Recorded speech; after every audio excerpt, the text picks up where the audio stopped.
Hey everyone, Succulent here. Welcome back to the channel. Today, I'm going to share some really helpful methods for plant propagation. Now, besides growing plants from seeds, one of the easiest and most effective ways to multiply your plants is by using cuttings.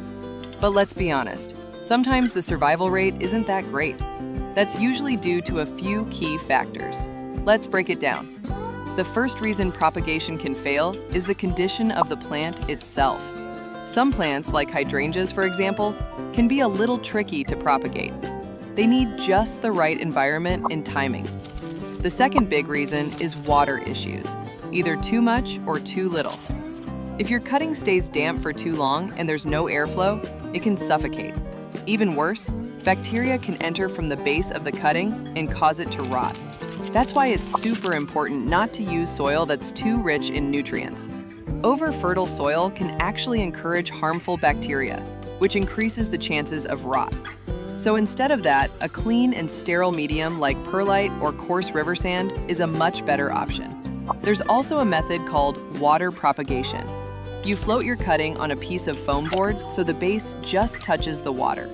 This keeps things sterile and can lead to decent root growth. But here's the catch. When roots develop in water, they don't always adapt well to soil. Once you transplant them into a pot, they go through a shock phase as they adjust. Another issue is when the cutting loses moisture too quickly. Since it doesn't have roots yet, its ability to absorb water is super limited. To fix that, you can create a humidity dome using a plastic bag. As water evaporates from the soil, it collects as moisture on the inside of the bag, then drips back into the soil, creating a mini water cycle.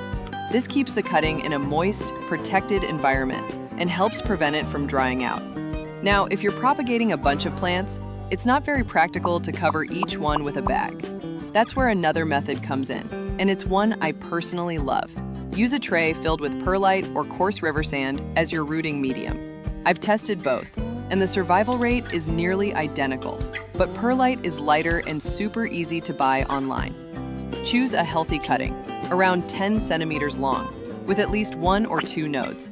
That's where the leaves or buds grow, and roots usually develop from there. Don't plant it too deep or too shallow. You want the node where roots will form to be properly embedded in the medium. Set the container in a tray filled with water, but make sure the water doesn't touch the cut itself. The medium will absorb just enough water from the bottom, keeping the cutting moist without soaking it. Put the setup somewhere bright but not under direct sun, with good airflow. With this method, I've had nearly a 100% success rate. Yep, it's that good. Perlite and river sand are low in bacteria, don't break down into powder, and they allow good air circulation around the cutting. That's the perfect combo for healthy rooting. You can even dip the cutting in rooting hormone powder before planting to give it a little boost. Also, make sure to use clean, sharp tools when taking cuttings. A dirty blade can introduce bacteria and reduce your chances of success. There are also other awesome methods with high survival rates, like air layering, misting systems, or using a proper humidity chamber. Thanks for watching, and I'll see you next time.